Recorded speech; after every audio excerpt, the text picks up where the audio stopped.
Hey, what's up, guys? This is Jake Stewie2k Yip from Cloud9. So, Jake, how did you become a pro gamer?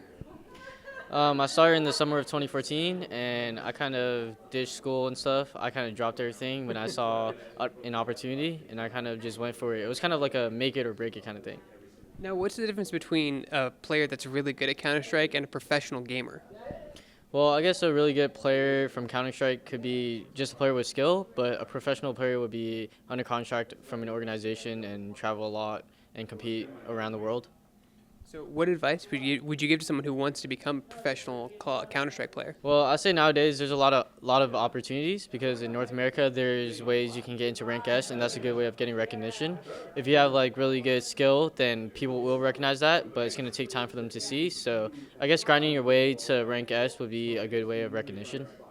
Take us through a day in your life on a tour, from when you get up in the morning to when you go to bed.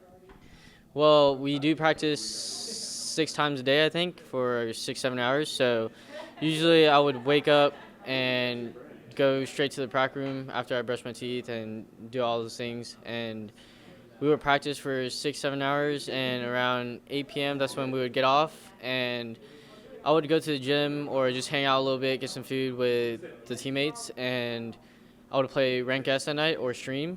But if I don't do that, I would just hang out with my teammates and then watch a movie and just lay in bed and just kind of relax and pretty much repeat.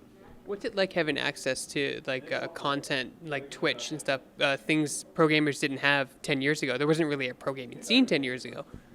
Well, the platform Twitch I think it's a really good way to kind of build your brand and just kind of get a lot of good fans to be behind you. And I think I've kind of been doing that pretty well. I have a lot of fans behind me, and I really appreciate those people. And without Twitch, I'd say I wouldn't be here today. Now, League of Legends is also here. They have a lot of animosity with Dota players and Heroes of the Storm players. Is there anything like that with Counter-Strike and another game? Well, it's kind of hard to say. I think League of Legends is far from us, and there's so much higher in rankings, and there's so much more exposure for League of Legends than CSGO, so it's kind of hard to say. I don't know. I think there's a lot more fans for League of Legends than CSGO. What's it like seeing esports evolve over these last 5 years? You're now playing in you used to play in people's garages or in like game stores. Now you're playing in stadiums. It's crazy. There's so much money involved now, so much exposure.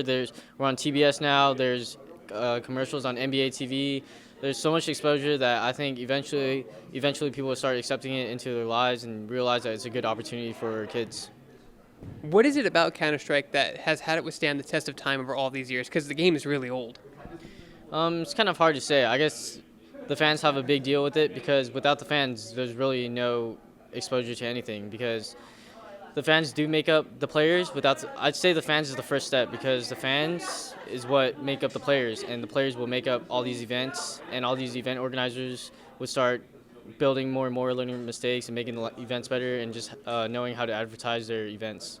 What advice would you give someone who wants to go pro in Counter-Strike? I'd say you gotta stay dedicated. For me, I kind of dropped everything, which was a really bad mistake if I didn't get into CS. But I'd say you could go to school and college and compete at the same time nowadays because there's so much easier ways to get into the system and just having your name recognized. And where would you like to see esports 5 years from now? Hopefully, like the music industry. The music industry is always going to be at the top, but hopefully we can get the exposure and fame just as much as the music industry.